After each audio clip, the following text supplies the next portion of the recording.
Voilà, bonjour tout le monde, j'espère que vous allez bien. Cette semaine ou ces semaines vont être évidemment un peu spéciales, c'est rien de le dire. On va essayer d'avancer quand même un maximum, de faire un maximum de choses à distance.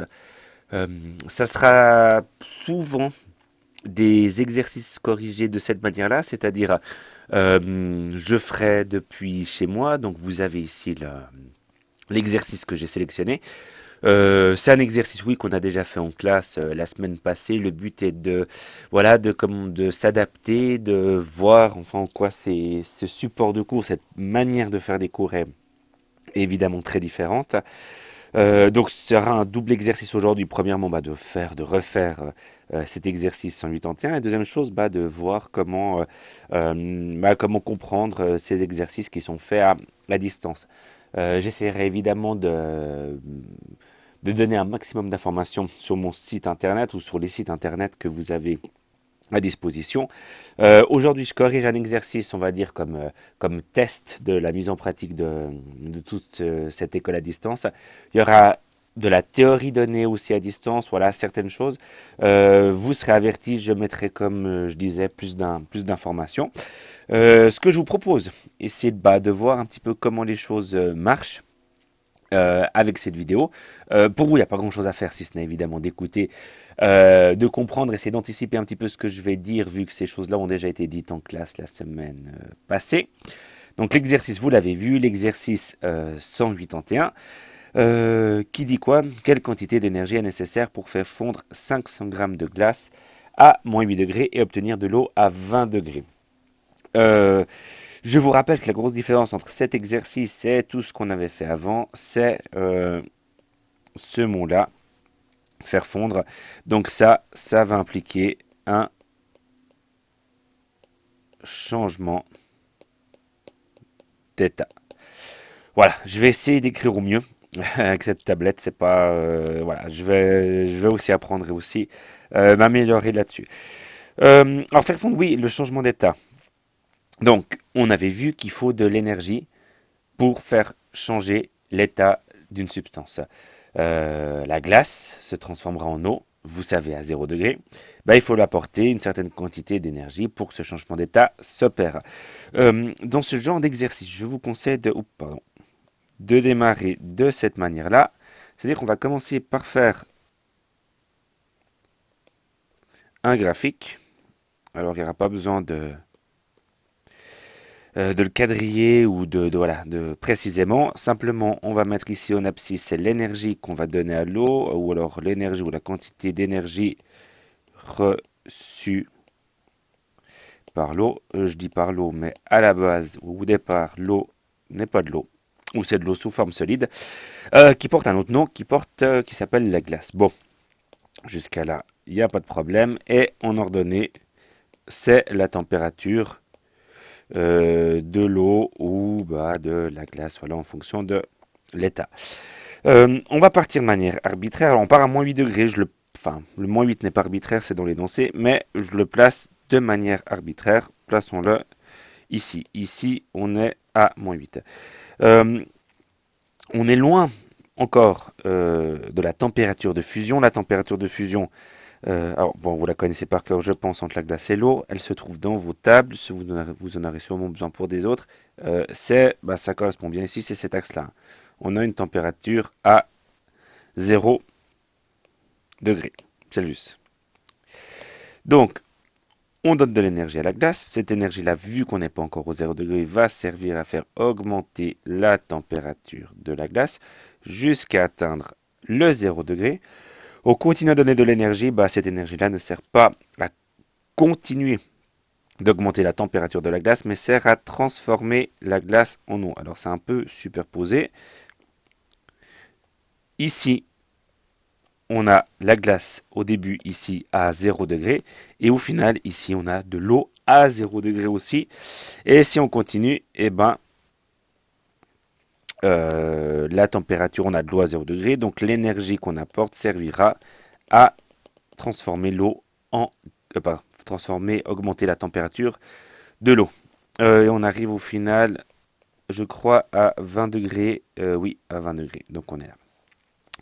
Donc pour résumer, Voilà, j'ai des couleurs à disposition, je vais les utiliser. On a une quantité d'énergie, alors sur l'axe horizontal, je vais peut-être la décaler. Toute cette quantité-là qui s'arrête ici, c'est la quantité d'énergie qu'on va appeler quantité d'énergie totale que la glace reçoit à moins 8 degrés pour au final avoir de l'eau à 20 degrés. Pour faire ça, il y a trois étapes. La première étape, la première phase, c'est une phase qui n'est pas une phase de changement de phase.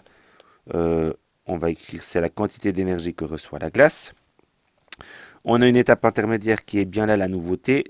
C'est de la glace et de l'eau. De la glace au départ, de l'eau à la fin. C'est l'énergie en plomb F pour l'énergie de fusion. Et au final, c'est l'énergie que va recevoir de l'eau. Alors évidemment, ici on a de la glace, ici on a de la glace, donc si on reste, si on a de la glace au départ et de la glace à la fin, il n'y a évidemment pas euh, de, de changement d'état. Je vais résumer ça ici. Qu'est-ce que je disais? Oui. Donc, la température, l'énergie, la quantité d'énergie totale que va recevoir cette glace à moins 8 degrés, ça correspond à la quantité de glace plus la quantité d'énergie pour faire fondre la glace une fois qu'elle a été amenée à 0 degré. Et ensuite, on veut avoir de l'eau, oui, mais à 20 degrés. Donc, on doit rajouter ça. On va calculer, on a la place en dessous, la quantité d'énergie que va recevoir la glace. Là, il n'y a pas de nouveauté. M fois C fois delta T, la masse de la glace, c'est dans l'énoncé 500 grammes à mettre en kilogrammes. Euh, la chaleur massique, attention, c'est pas la même que l'eau. Elle diffère même de pas mal, d'un facteur 2 environ. Et la température finale, 8 degrés positivement. Pourquoi? Alors, si on fait comme on a l'habitude lors des mélanges, température finale, donc 0 degré, température finale de la glace, pas température finale du problème de notre glace là à 0 degré, elle a un changement d'état, donc d'abord on la monte à 0 degré. Donc température finale moins température initiale. Donc évidemment tout ça c'est égal à 8 degrés mais plus 8 degrés. Donc au final on aura une valeur positive. Alors je fais en parallèle le calcul et on obtient 8240 joules. Très bien. L'énergie de l'eau.